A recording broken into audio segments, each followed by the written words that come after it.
আমার বুথের অসহায় প্যারালাইসিস হওয়া এক লোক আছে, তার ঘরের টাকা ঢোকে নেই। আমি বিডিও অফিসে ক্লেম করছিলাম, ক্লেম করার পর তার ঘর ঢুকেছিল, সেখান থেকে প্রধান টাকা লোকটাকে তুলে এনে 25,000 টাকা তুলে নিয়েছে। 25,000 টাকা তুলে নিয়েছে, সেটা আমার কাছে রিপোর্ট আছে। ওয়ার্ড সার্টিফিকেট দেওয়ার কথা কয় 5,000 টাকা করে নেয়, উপস্থিতির কথা কয় 5,000 করে নেয়, 2টা দিলে 15,000 নেয়, এমন আমার কাছে প্রুফ পর্যন্ত আছে। আবাস যোজনার ঘরের নামের তালিকা নিয়ে তৃণমূলের গোষ্ঠী কোন্দল। গ্রাম পঞ্চায়েত অফিসে তালা ঝুলিয়ে দিল তৃণমূল কংগ্রেসের পঞ্চায়েত সদস্যরা।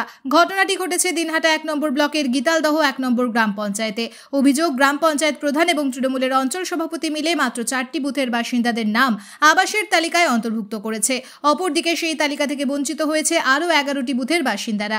আর বাসিন্দারা সেই খবর জানতে পেরে গ্রাম পঞ্চায়েত অফিসে তালা লাগিয়ে দিলে তৃণমূল কংগ্রেসের গীতালদহ 1 নম্বর অঞ্চল সভাপতি আসাদুল হক প্রধান সহ তার সাঙ্গপাঙ্গদের নিয়ে এসে অভিযোগকারী পঞ্চায়েত সদস্য, তাদের পরিবার এবং সেই সাথে স্থানীয় মানুষজনদের মারধর করে। আমি অঞ্চলে আসার জন্য রেডি হচ্ছিলাম, তখনই শুনতে পাই যে আমাদের কয়েকজন মেম্বার তারা জিপি অফিসে তালা মেরে দিয়েছে। তারপরে তৎক্ষণাৎ আমি আসবো, তারপরে আমি ওই যে সভাপতিকে খবর দিই, সভাপতি যায় শোনার জন্য, গিয়ে দেখে যে শোনার জন্য গেল, তারপরে ওনার উপরে অ্যাটাক করে দেয়। তারপরে বিষয়টা আমি কিচ্ছু জানি না। বললাম যারা তালা ঝুলিয়েছে তাদের অভিযোগ, বিশেষ করে পঞ্চায়েত সদস্য আপনার জিবিরেই, তাদেরই অভিযোগ যে বিডিও অফিস থেকে আবাসের জন্য নতুন লিস্ট চেয়েছে। আপনি এবং অঞ্চল সভাপতি যিনি রয়েছেন আপনার পার্টির, আপনারা এবং আর 2 জন মিলে 4 জন মিলে একচিটিয়াভাবে 4টা বুথের নাম দিয়েছেন শুধু, আর তাদের নামটা বঞ্চিত করেছেন, শুধু 4টা বুথের নাম দিয়েছেন। আমি একদম অজানা। এখন তো আপনাদের স্টাফরা ভিতরে পড়ে রয়েছে, কি করবেন তাদের জন্য, কি ব্যবস্থা করবেন? প্রশাসনে দেখছি, প্রশাসন আসুক। কি নাম আপনার? সুনাম কালোয়ার। কোন গ্রাম পঞ্চায়েতের প্রধান? আমি প্রধান। গ্রাম পঞ্চায়েত সদস্য আব্দুল অলিন অভিযোগ করেন, অঞ্চল তৃণমূল কংগ্রেস সভাপতি আসাদুল হক তার লোকজন নিয়ে এসে মারধর করেছে। 18 সালে সার্ভেটা হয়েছিল, সেই সার্ভেতে কারণবশত ওদের নাম ওঠে নাই, বাড়িতে ছিল না, তাদের জন্য ওঠে নেই। তো 2 নম্বর এই যে ঘরগুলো যে পাইলো, এর পূর্বে বিডিও ম্যাম 2 নম্বর অঞ্চলেতে এসেছিল, এই সার্ভের কথা করার জন্য এসেছিল। বলছিল যাদের আর্থিক অবস্থা আছে তাদেরকে ঘর দিও না, যাদের আর্থিক অবস্থা নেই তাদেরকে ঘর দিও। কথা শেষ হয়ে গেছে। আমি বিডিও ম্যামকে বলছিলাম, ম্যাম আমাদের এলাকায় এমনও গরিব ভিক্ষুক লোক আছে, ওরা ভিক্ষা করতে গিয়েছিল, ভিক্ষা করার যাওয়ার কারণে ওদের নাম ভিক্ষার তালিকায় নাই, ওদেরকে যদি ঘর না দেই তা আমাদের পাপ লাগবে।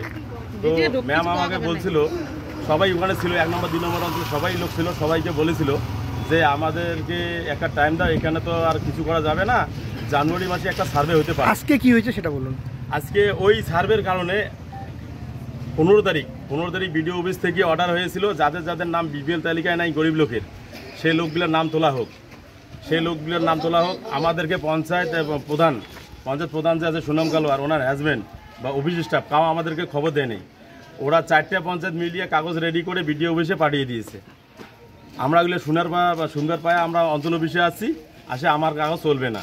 এখন আমরা জনগণ আমাদেরকে বলছে, তা আমরা জনগণকে বলছি এই ব্যাপার, ওদের 4টা বুথের কাগজ চলে গেছে, আমাদের বুথের কাগজ একটাও নেয় নাই।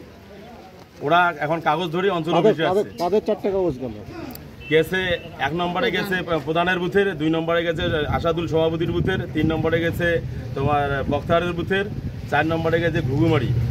বলতে আজকে এখানে আপনি কোন বুথে? আমি জগন্নাথ বুথ। আজকে আপনারা কটা বুথের জনগণ এসেছেন এখানে? আজকে আসছিল 10টা বুথের জনগণ এসেছিল। এবার আপনার শরীর আক্রান্ত দেখা যাচ্ছে কেন? এখানে জনগণ এসে তালাসিবি দিয়েছিল, প্রধান নাই বলে তালাসিবি দিয়েছিল। আমরা খবর পেয়ে বাড়ি থেকে আসলাম, বাড়ি থেকে আসার পর এখানে দেখি ডাঙাডাঙি মারামারি চলছে, পাথর দিয়ে ঢেলি চলছে, বাটার দিয়ে ঢেলা চলছে, ফাঁকা ফায়ারও পুলিশের সামনে হলো। ফাঁকা ফায়ার হওয়ার পর পুরো এখান থেকে লেডিসরা সবার যখন পালে গেল, আমরা আসি ভিতরে শোনালাম। এখানে চেয়ারম্যান সভাপতি চেয়ারম্যান ধরে এসে 2 নম্বর অঞ্চলের ছেলেবেলেকে ধরে এসে আমাদেরকে 2টা পঞ্চায়েতকে এখানে মারলো। একটা পঞ্চায়েতের হাজবেন্ড আর দায়িত্ব রয়েছেন এই অঞ্চলের, কি দায়িত্ব রয়েছে? আমি পঞ্চায়েত মেম্বার, আমি কৃষি ও কর্মাধ্যক্ষ আছি। কি নাম আপনার? আব্দুল অলিল। অপরদিকে নিজের বিরুদ্ধে ওঠা সমস্ত অভিযোগ অস্বীকার করে পঞ্চায়েত সদস্য আসাদুল হক বলেন, শুধুমাত্র গ্রাম পঞ্চায়েতে এসেছেন, কি কারণে গ্রাম পঞ্চায়েত অফিসে তালা লাগানো হয়েছে ঠিক সেই সময় তাকে পঞ্চায়েত সদস্যের অভিভাবক ও বাকি বিক্ষুব্ধ লোকেরা মারধর করে। আমি যখন এখানে আসি, আইসা দেখি অনেক লোকজন, অনেক জাম অনেক মাস্তা নিয়ে আসছে আসাদুল আমাদের সভাপতি।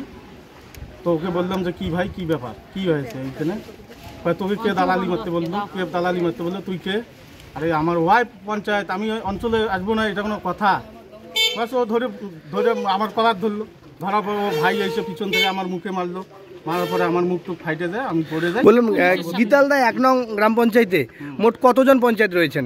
আমরা 15 জন পঞ্চায়েত ছিলাম, একজন মারা গেছে। আচ্ছা 14 জনই কি তৃণমূল কংগ্রেসের? 14 জন না, আমরা একজন নির্দল আছে। নির্দল রয়েছেন একজন, সেক্ষেত্রে তো আপনারা তৃণমূলের বিরুদ্ধে তৃণমূলে অভিযোগ তুলছেন, হ্যাঁ। তাহলে গোষ্ঠী কোন্দল তো?